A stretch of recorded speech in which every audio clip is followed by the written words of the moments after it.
রহিমনগর বাজারের ইতিহাসে যে কোনো সময় সরকার উলট পালট হলে চুরি ডাকাতি রাহাজানি রহিমনগর বাজারে অনেক কিছু হয়েছে।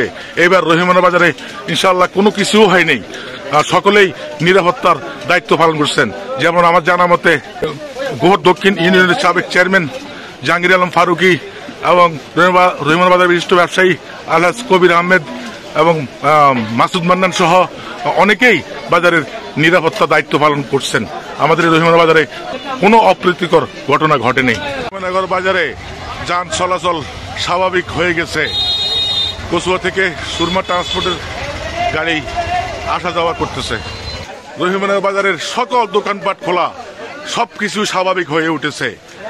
আজ বৃহস্পতিবার, হাটের দিন, ক্রেতা বিক্রেতা সবাই বাজারে আছে। কি অবস্থা ভাই, বাজার করছেন? বাজার করছেন? কেমন লাগছে? কোনো সমস্যা নাই তো? কোনো সমস্যা নেই।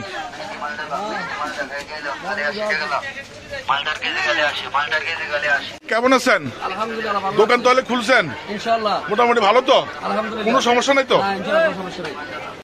কি অবস্থা, দোকানদার সব ভালো আছেন? যে ব্যবসা বাণিজ্য দোকানপাট খুলছেন, কোনো সমস্যা নেই তো? ইনশাল্লাহ ভালো, কোনো সমস্যা নেই। আমাদের রহিমনগর বাজারে কোনো অপ্রীতিকর ঘটনা ঘটেনি। দোকানপাট খুলে কেনাবেচা করতেছেন, পরিস্থিতি একেবারেই স্বাভাবিক হয়ে উঠেছে। কেমন আছেন?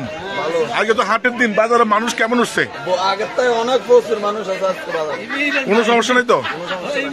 দর্শকবৃন্দ, আমরা জানতে পেরেছি রহিমনগর বাজারে আজ প্রচুর মানুষ বাজারও কেনাকাটা করতে আসছেন।